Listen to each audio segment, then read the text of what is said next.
So I'm happy to see you here today. I'll take this thing off. Happy to see you in the Way of the Servant meeting. And today we continue with the parenthesis in eternity for a part, and a very specific part, which is kind of interesting that appeared on the screen, so to speak, and that is the monastic life. So the monastic life is a part of the parenthesis, is one of the last chapters, or maybe the last one, I don't remember exactly. So that's something to look at, because monastic and servant seem to be pretty close to one another.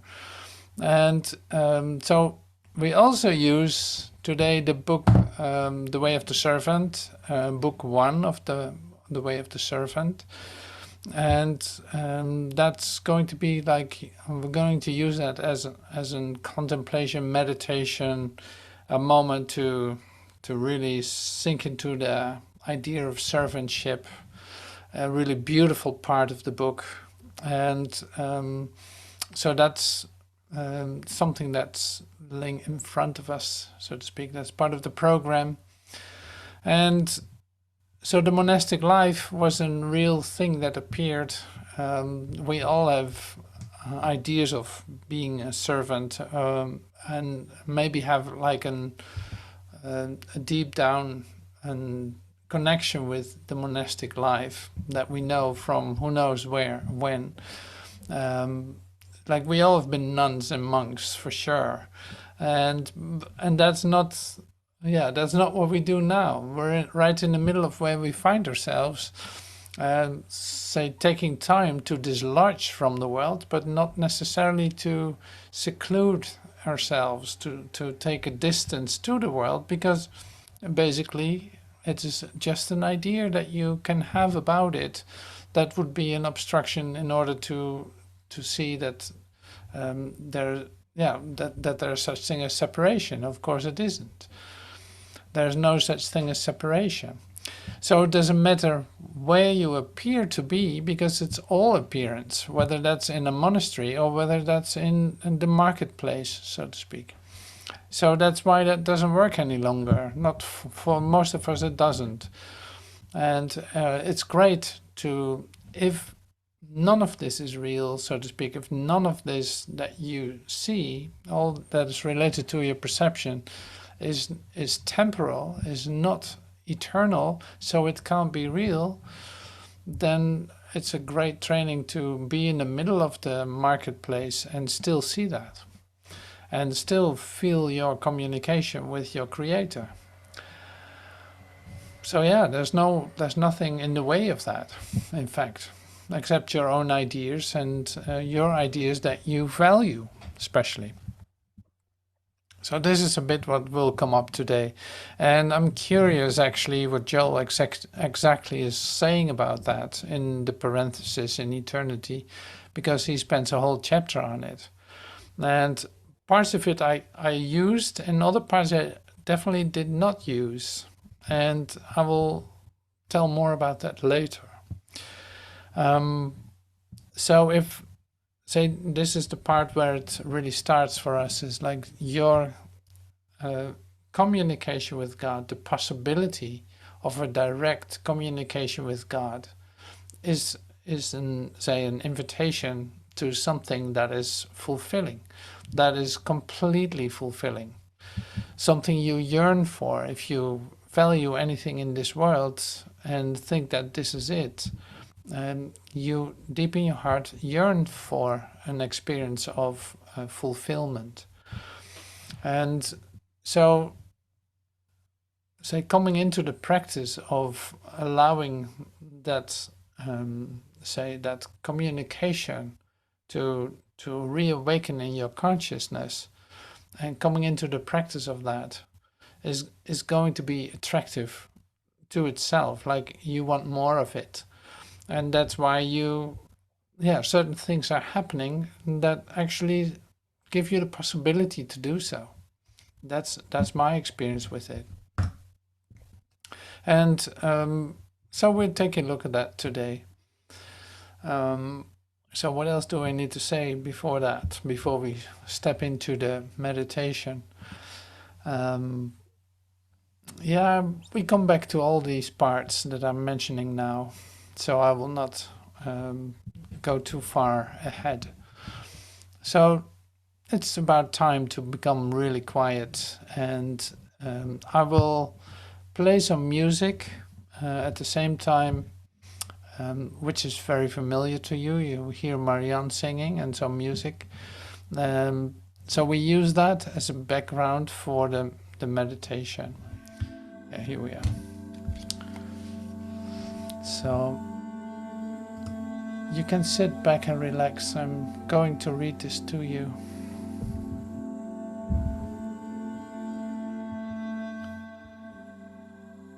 And all the heavens rejoice beyond the capacity of the world to hear. And now is the world entranced by the power of its dreams, lifted gently toward the open arms of God. At the end of a holy instant, incapable of measurement by a world imprisoned in time, the rest of the only begotten Son of God gives rise to a movement not born of a mind, bound to the illusion of separation, not born of a mind bound to the illusion of separation, but of the eternal heart of the arisen Christ. A movement that would take him not back into the dream of the world, but ever deeper into the reality of his being. A journey within the kingdom of heaven.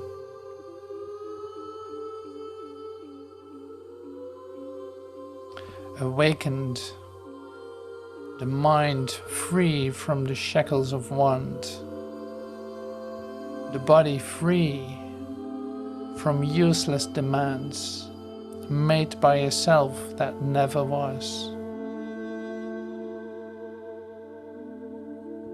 A heart beating only by the breath of the Most High. The arisen Christ moves.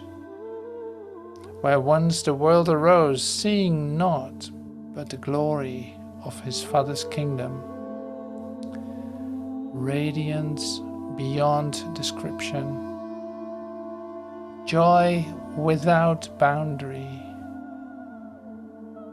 purpose in which fulfillment is certain. Here no trace of effort is to be found. Here no taint of striving clouds his perception. Here no constriction of the heart by the grand illusion of fear is felt. Reduced to simplicity, exalted above all things, the one transformed by the miracle of grace lives and walks.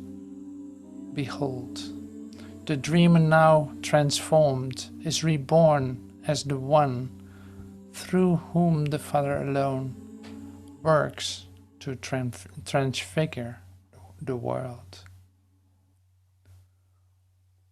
For all darkness shall become as light, extended without end until creation itself is no more.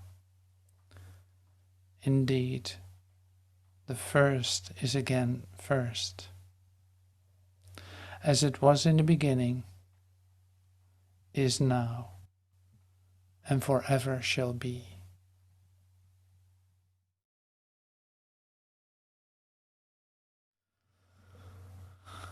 Thank you.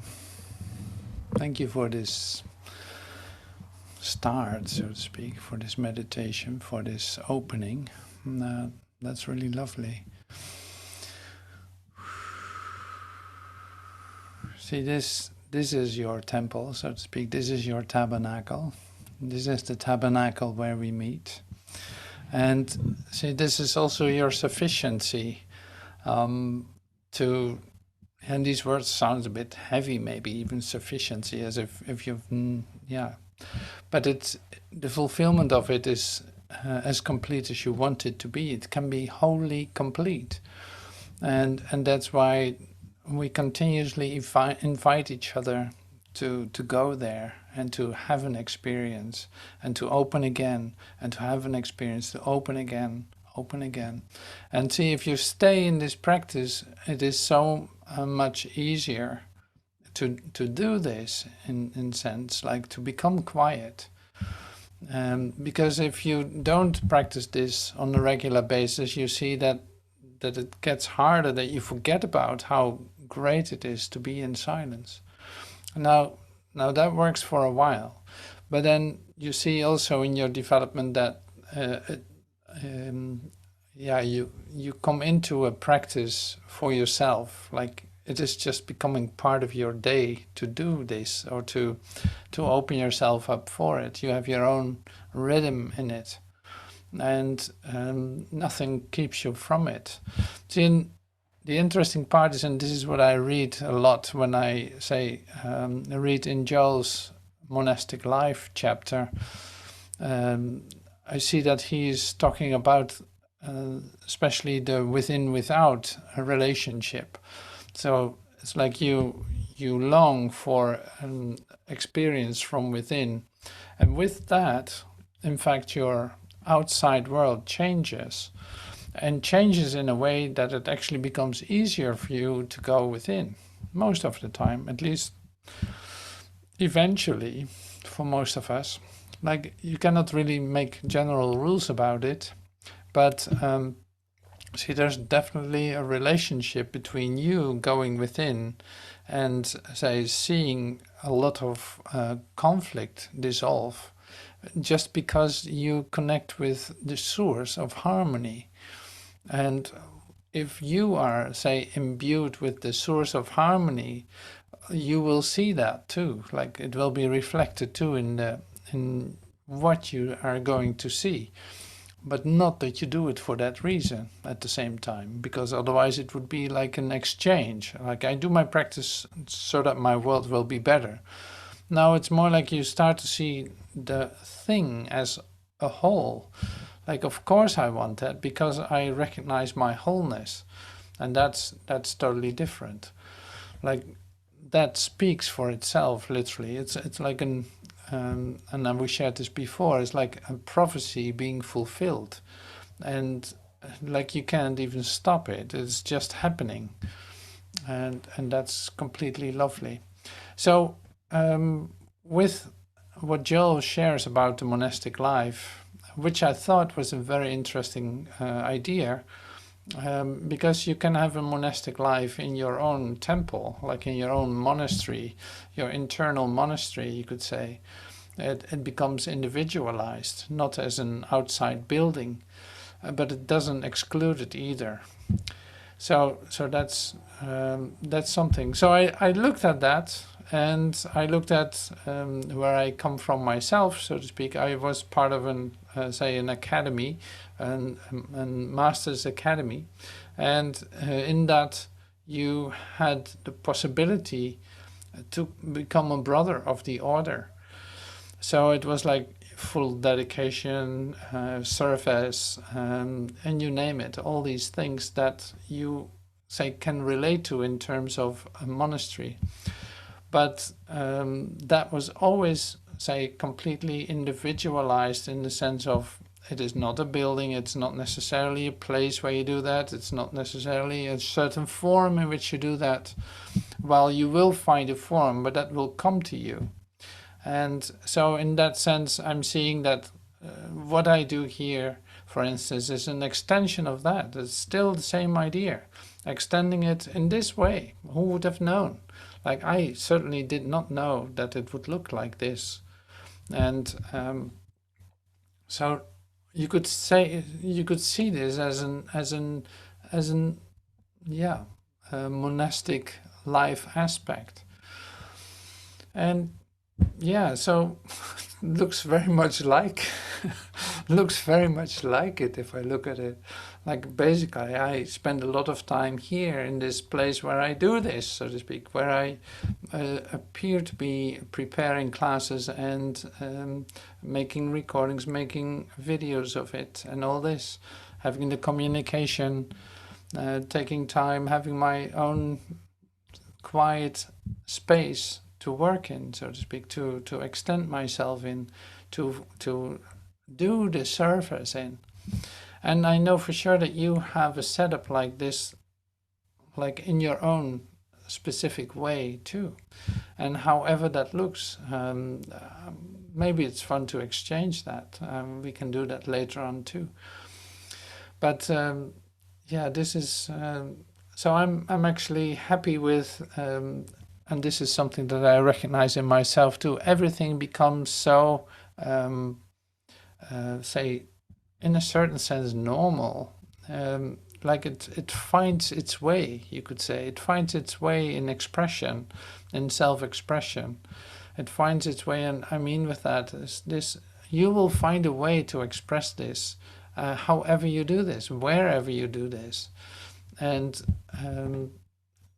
but what I mean with the normal part is then you actually recognize, like I recognize how that has settled in me as an like an amazing way to extend, all falling into place by itself. Like there's not really like any willpower or effort related to it. Full dedication, yes, absolutely.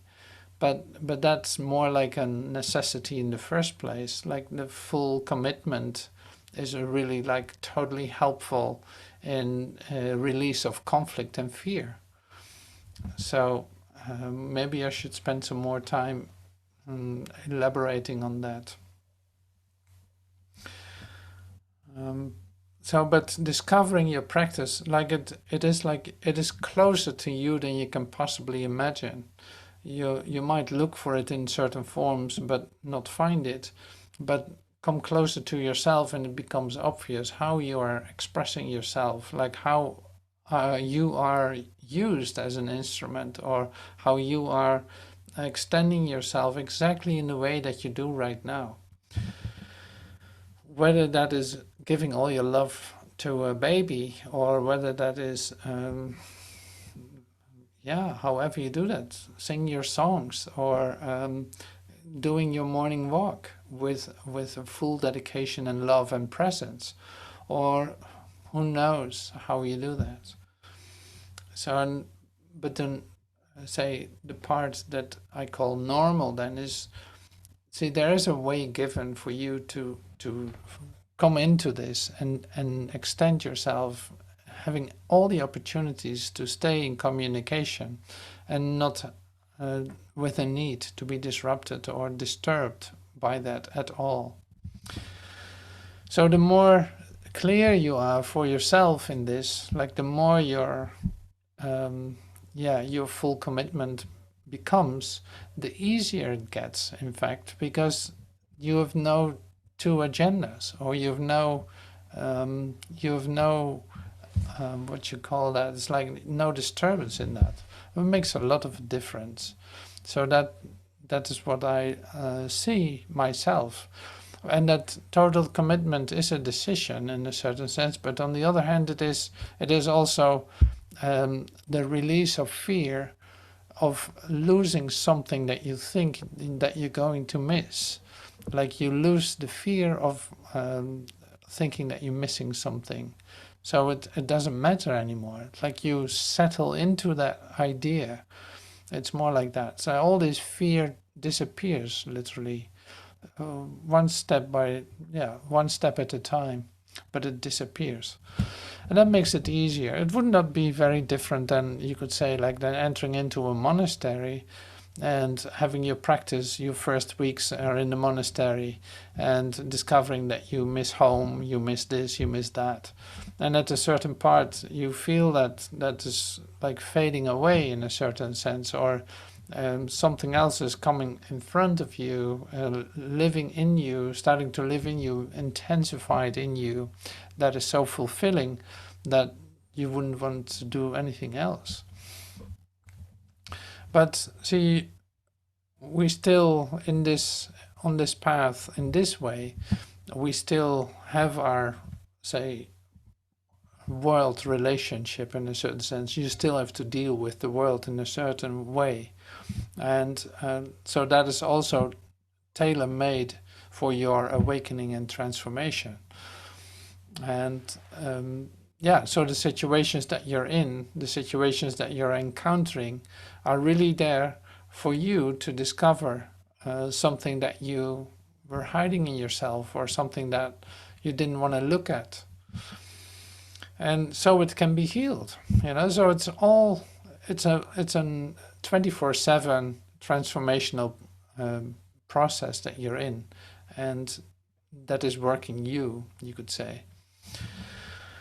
So anyway, that's a part what I really love to share, just to get into the practicality of it. So it's like still very practical. Daily life, your daily life is changing by doing this. Your daily life is changing, but there's the changes that are occurring are actually helpful for your transformation, for your awakening, and they're also taking over your ideas about what your life is, and yeah, releasing the fear of thinking that you're going to miss something, or that you're left out of something. That's being replaced with a fulfillment that you didn't know before. So I speak, of course, from my own experience. This is where that started, and where it's continuing. So just want to say, use some words of Joel to support what I'm sharing in this very own Joel way. The mystical life, Joel says, is the life you live when you recognize that the invisible presence within you is the reality, and that it forms the joys of your outer experience. Like, it literally forms the joys of your outer experience. And I love this. The mystical life is the life you live when you recognize that the invisible presence within you is the reality, and that it forms the joys of your outer experience. Things that you weren't maybe too excited about before, but now it's different. Like, no matter what a form appears to be, you can have, say, an enjoyment in what is experiencing, so to speak, or what is happening in the outer experience, just because of your new, say, recognition of fulfillment. So you don't need, so to speak, you don't need the world to fulfill you. You're actually free of it. You're not bound by it. You're not tempted by it. At least, say, in your practice, you start to experience this. So when you find the source and substance of your joy, prosperity, happiness, wisdom, and love within you, and then automatically find it developing into fruitage in the without, you are living the mystical life, which often results in living the monastic life. It's like when you find the source and substance of your joy within you, then you see also, like in the without, in what you're perceiving, changes. And you see that you are living the mystical life. You experience yourself as living a mystical life, which often results in a monastic life. So that's an interesting thing to take a look at then. In the monastic life, you live within, where you find your completedness in God, and where you discover that you do not need anyone or anything because you have found self-completedness in God.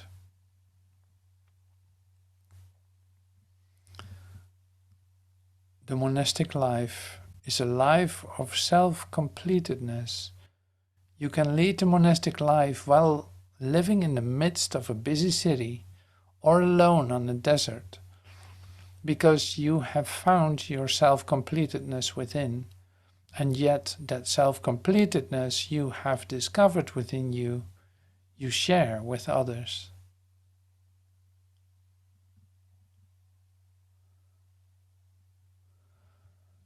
The greatest, the most satisfying, rewarding place in all of this world is within you. There you can tabernacle with the Spirit of God in you.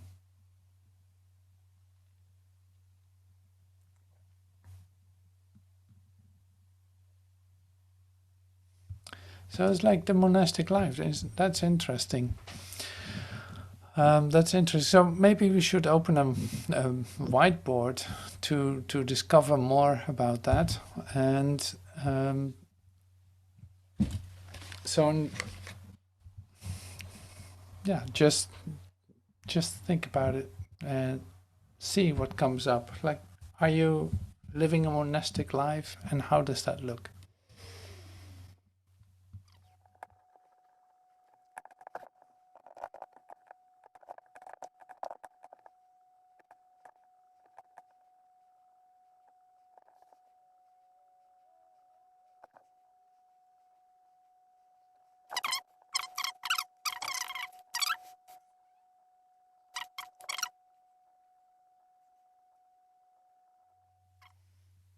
Beautiful. Solitude, patience, and nurturing the seed in secret. All right, thank you. Thank you, everyone. Thank you so much for sharing. So here, you see, you recognize that you have a practice that works for you, and which is the most important thing. Like, that develops itself. That is the great part. That's my experience too. It's like it develops itself. It has everything to do with my say dedication, but that becomes first like showing a little willingness, doing, for instance, the lessons of A Course in Miracles, or reading the Bible, or reading the books of Joel, or having a book with you where you read a couple of sentences out of, like, there's a practice related to it.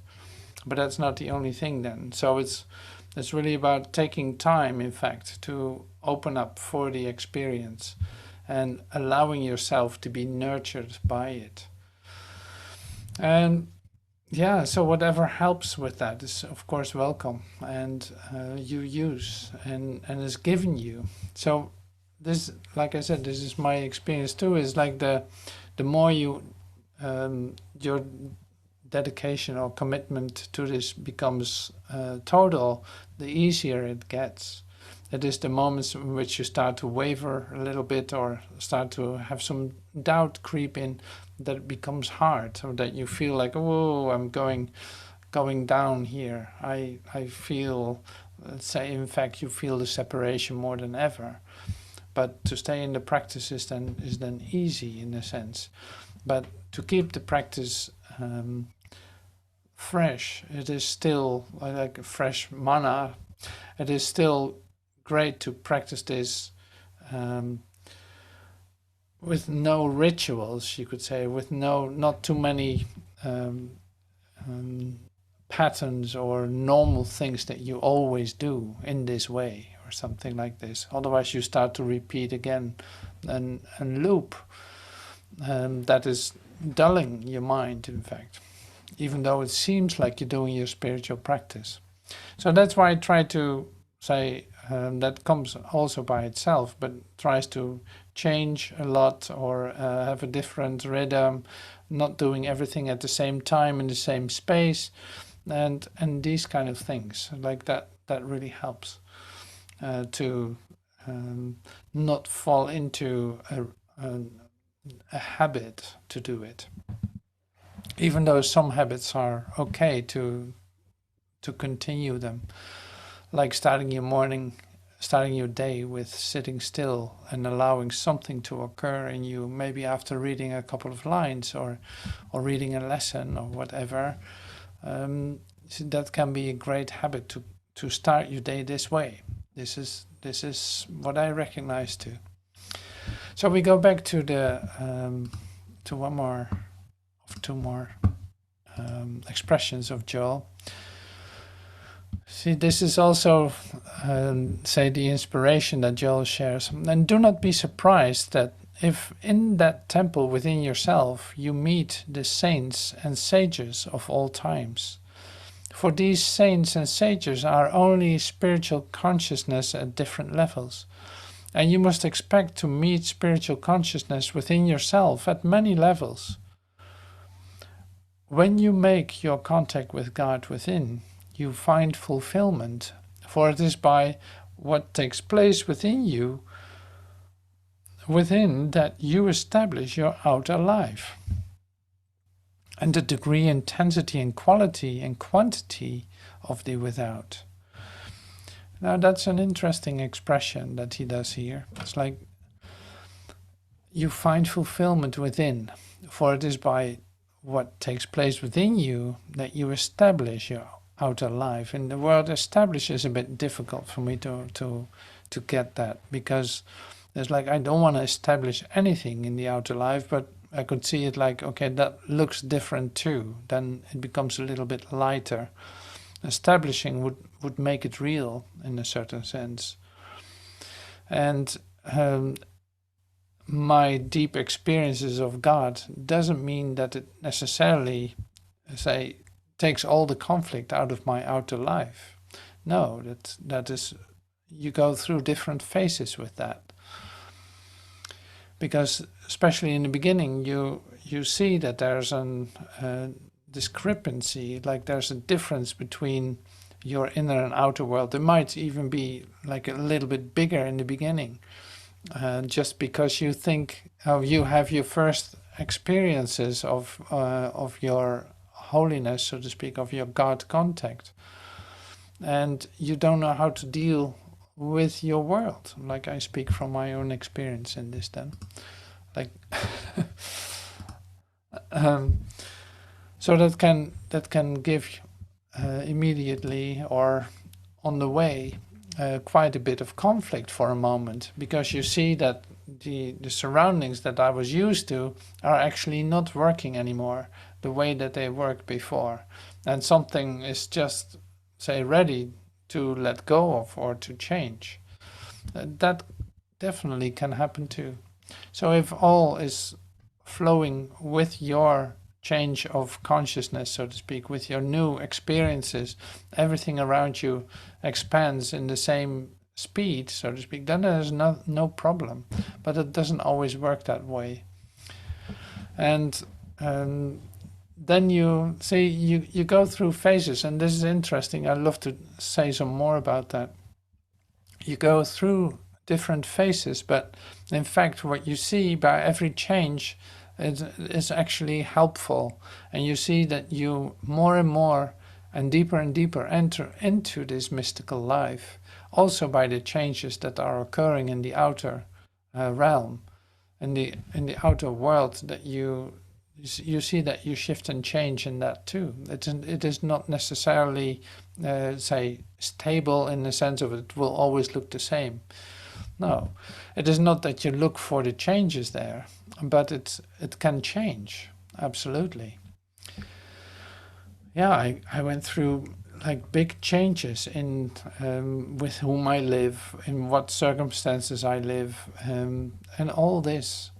Like that changed a lot in the last, say, 20 years or so. Like that's always, it is not defined at all. It is not static. So there's a plan.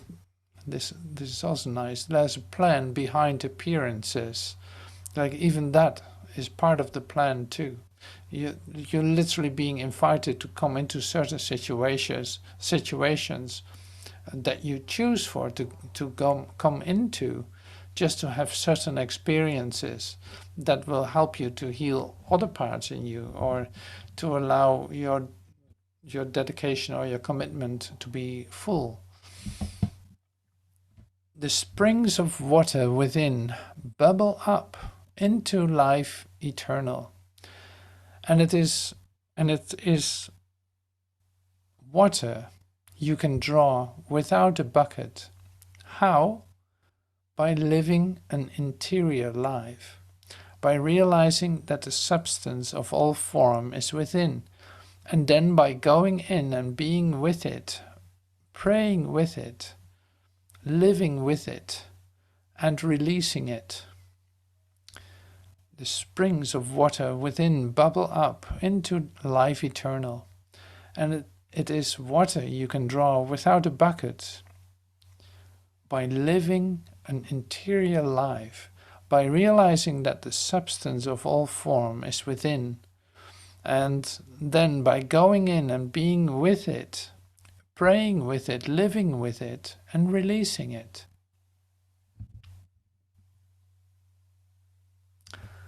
I and my Father are one, and in God I find myself completedness. And then when I open my eyes and go out into the world, I share the glories of God, the grace of God, the peace of God that passes understanding. I of myself am nothing, but I can go within and there enjoy God's grace. So I of myself can do nothing, like I and my Father are one. So I am that. I can go within and there enjoy God's grace. It says here, like, I am myself nothing, and that's like, well, that's not sufficient anymore. It's like, no, wait a minute. We're experiencing, we're coming into something here. It's like you feel that something is changing in you, and in fact you become the expression of what you connect with. Like, you become the expression of it, and that's really good to recognize in yourself too. You could say, like, the God in me is expressing itself, like it is actually doing that. So the concern about a different I that is concerned with the world or with an idea about itself or an observation of itself is, yeah, it's of course, say, losing its value in your experience of yourself, if you know what I mean. It's like the the world as you knew it, and the world as you, the definition of yourself as you saw yourself, is fading, is literally like losing the interest in your consciousness. You're literally leaving that for what it is. You see that just fades away more and more. And this is also part of this monastic life that is actually happening to you, that your mystical life, that you see that all these parts are just fading, like it's as if candles are being blown out, but actually it becomes lighter, something like this. Like, first it attracted attention, now it's not interesting anymore, or you lose your interest in it, and it fades to the background. And what is more prominent and fulfilling for you will be more in the front of your consciousness.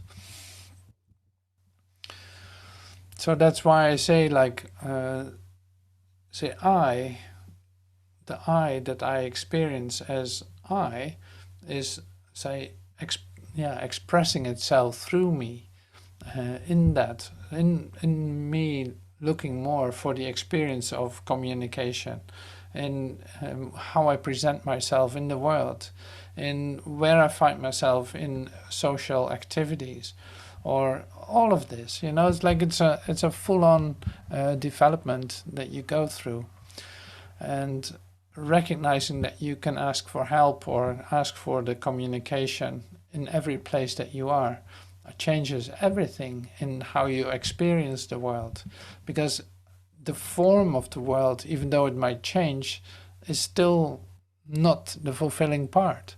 You know what I'm saying? It's like you can have more fun by not being attached to all of it, if possible, but it doesn't even matter anymore either. Like, I'm not looking for that either. This world does not need to change in that sense. I'm not waiting for it to change. Otherwise, I still am investing in it. And this was what I had my little concern about the word establish.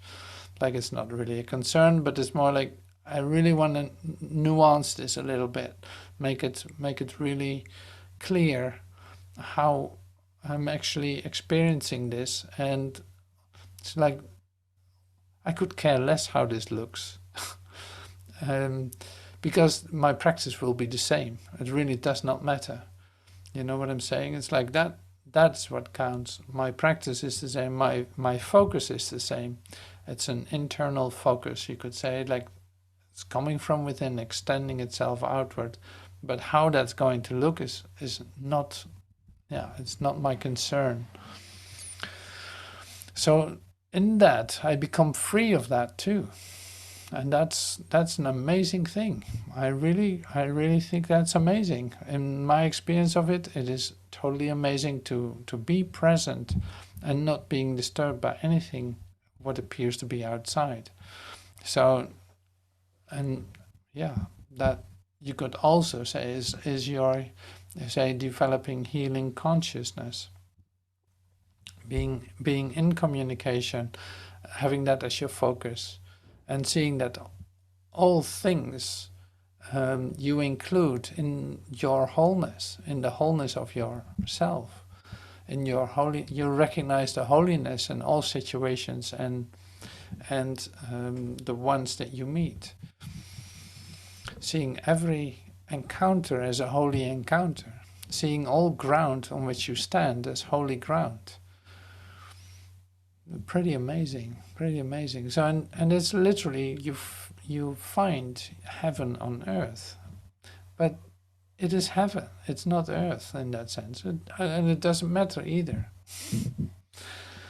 So you can be in the woods between the bees and the breeze and all this, and feeling your complete connection to every aspect of creation. How wonderful is that?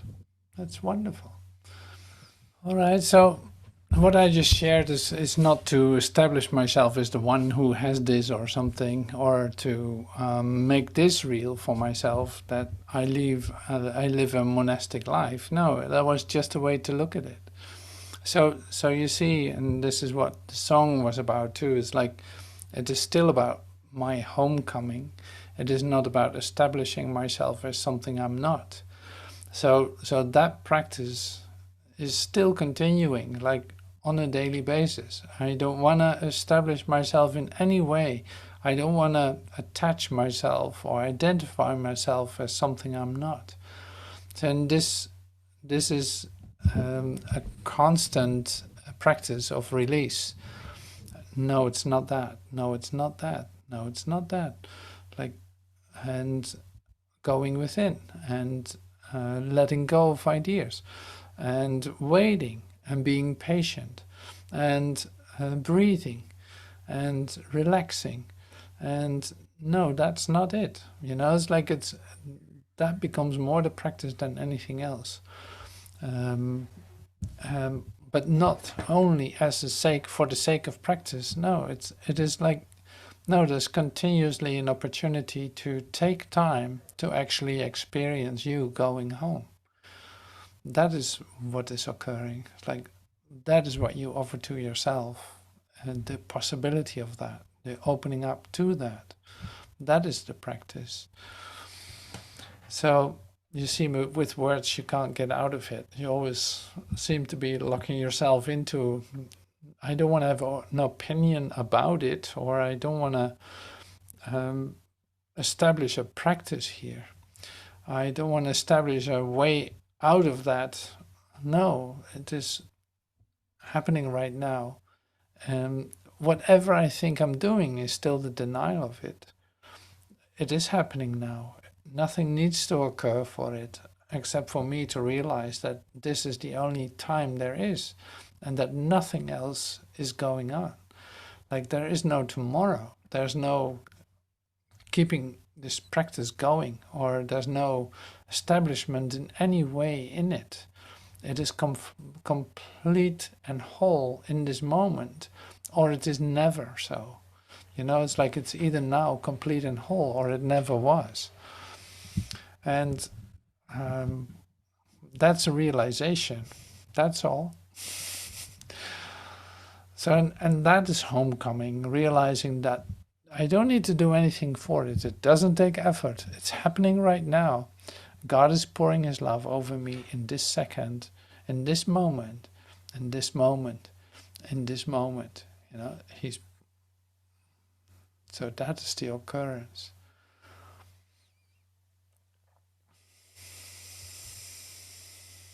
Welcome home. No, it's not here. Of course not. Who cares how this is gonna look, or how this is reflected, if it's still temporal? Who cares about that? Like, that's not what this is about. No, this moment is complete and whole. I want to be a whole part of it. I am a whole part of it. Nothing needs to occur for that. Step back, let go, allow it to heal. Let go, step back, thank you, God. Say, opening up to the gratitude for that, for your, it's like the song, the son still sings for the father. Sing that song, sing that song, sing that song, yeah. Yeah. So that is the occurrence. Nothing else is the occurrence. Nothing else is the occurrence. This is where I know you from. This is where you feel at home. This is the actual thing.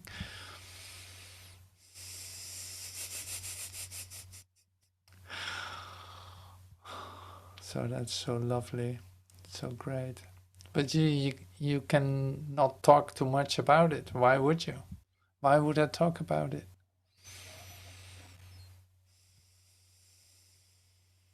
I don't care how you call this, a monastic life, mystical life, or anything.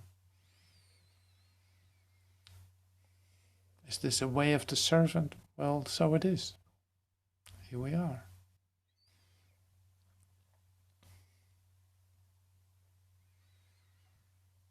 None of it is visible. None of it is calculable. Yeah, it's not to understand.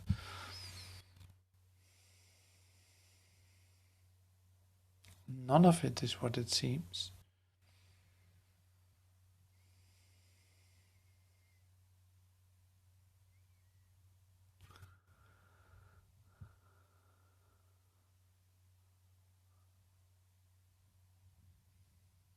Yeah, thank you.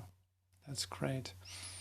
So with this, the way of the servant, say, as a temporary project, dissolves, you could say, or come to its fruition, come to its wholeness, come to its meeting point.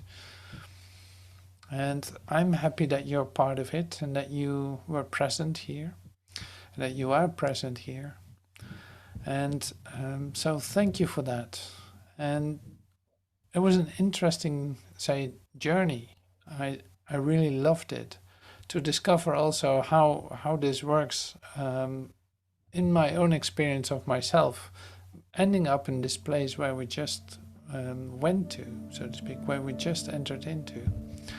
But still interesting to take a look at it this way. So thank you for your presence and for your participation in this. And thank you for everything.